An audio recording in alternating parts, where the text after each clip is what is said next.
Why is Michelle Obama whinging? She seems to always be whinging. Why are things so hard for her right now? I know. I mean, because when you're thinking of victims of this awful world, you think of Michelle Obama and how terrible we've all been to her. This woman is a one-woman destitution derby. Every time we check in on her at her podcast, she is feeling sorry for herself. She is criticizing Barack Obama or this country. She never has a positive word to say about anything. They say perfection is an illusion. But what if the couple that symbolized grace, leadership, and modern royalty wasn't so perfect after all? What if behind the staged photos, the Netflix deals, and the glowing press, there was a story of pressure, resentment, and emotional fatigue? That's exactly what Megyn Kelly dared to suggest, and the internet hasn't been the same since. In one of her boldest episodes to date, Megyn Kelly launched into a no-holds-barred critique of Michelle Obama, shattering the glossy image so many have accepted as gospel. Her target wasn't just Michelle's public persona, it was the marriage, the dynamic, and the unspoken tension that allegedly simmers behind those White House smiles.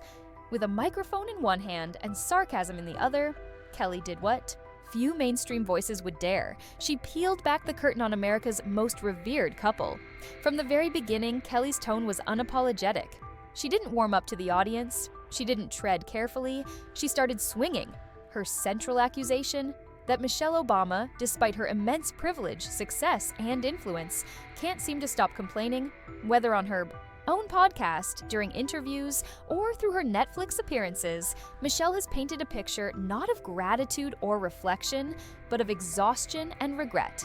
Kelly mocked Michelle's constant reflection on how hard life has been, how challenging her journey was, and how she struggled through her role in Barack's rise. All while, as Kelly bluntly points out, living in mansions, writing bestsellers, cashing million-dollar checks, and being one of the most celebrated women in the world. The contradiction wasn't lost on Kelly, and she made sure her audience didn't miss it either. But the real blow came when Megyn turned the conversation toward the Obama's marriage. According to her, the picture-perfect image the media has crafted of two soulmates who conquered the White House hand in hand is just that, an image. Carefully curated, endlessly rehearsed, and designed not for authenticity, but optics. Kelly went so far as to compare their marriage to a corporate merger, a strategic alliance in which love takes a back seat to public performance. She didn't accuse them of faking affection. She accused them of prioritizing narrative over reality. Every touch, every gaze, every whisper she implied was filtered through the lens of public relations. Michelle's own words were used as ammunition. In one clip, Michelle candidly admitted that long-term relationships come with bad years, even bad decades. Kelly seized on this, using it to suggest that behind closed doors, the Obama marriage might be a ticking time bomb. Far from being aspirational, it could be just another example of two people staying together not out of love, but obligation, branding, and mutual benefit. Then came the commentary on Michelle's bitterness. Kelly alleged that Michelle harbors deep resentment toward the path her husband's career forced her to follow, that the role of First Lady wasn't a privilege, but a prison, that the glamorous events, the world tours, the historic moments were all endured rather than enjoyed. It's a sharp contrast from the narrative we've grown used to. And that's exactly why it struck such a nerve. Because Kelly wasn't just criticizing Michelle Obama. She was confronting the entire myth of perfection we've built around political couples, especially the Obamas. She asked a question many never dared. What if we've been buying into a fantasy this whole time, and what made the moment even more powerful? Michelle Obama didn't respond. No rebuttal, no clarification, no statement, just silence. And that silence in the age of viral clapbacks and Twitter feuds spoke volumes. That silence became a blank canvas. People projected onto it. Was she ignoring Kelly out of confidence, or was there truth she didn't want to acknowledge? The lack of engagement only fueled the fire, making Kelly's critique echo louder than any counterpoint ever could. Online, the reaction was immediate and explosive. One camp praised Kelly for her audacity, for finally saying what many were too polite to admit. The other camp called it an attack, unfair, unprovoked, and below the belt. But either way, people were talking. The narrative had shifted, and the illusion had cracked. What Kelly managed to do? intentionally or not, was spark a much deeper conversation about image, about pressure, about how modern relationships, especially those in the spotlight, have become performances rather than partnerships. When every smile is photographed, every word is quoted, and every moment is broadcast to millions. How do you stay real?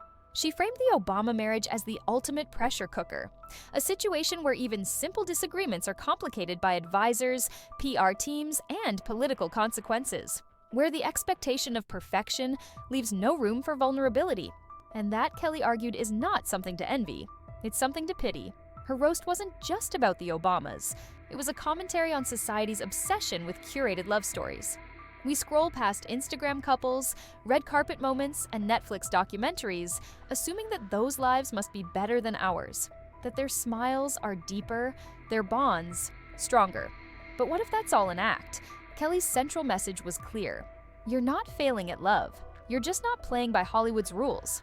And maybe that's a good thing, because real relationships, the kind built on late-night arguments, unglamorous sacrifices, and awkward silences, are not less than. They're just honest.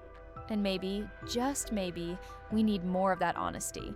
In our cultural storytelling, Michelle Obama's story is far from over. But this chapter, the one shaped by Kelly's scorching monologue, might be the first time the public is asked to look beyond the brand and see the human being. A woman who, by her own admission, struggled deeply through her marriage. A woman who felt unseen, unheard, and overwhelmed, even at the highest seat of power. That's not a failure. That's reality. And in reality, there are no perfect couples. Only partnerships trying to survive, under stress, under pressure, and sometimes under a blinding spotlight. So maybe, just maybe, it's time we stopped idolizing filtered perfection and started appreciating the beauty of imperfection. Because if Michelle Obama, with all the help in the world, still struggles, then we're all off the hook for not having it all figured out either. And that, in the end, might be Megyn Kelly's most important message of all. If this made you rethink what really goes on behind those polished public smiles, don't forget to like the video and subscribe for more deep dives into the stories nobody else dares to unpack. Drop your thoughts in the comments. Do you think Megyn went too far? Or did she just say what everyone else was thinking? Let's talk about it.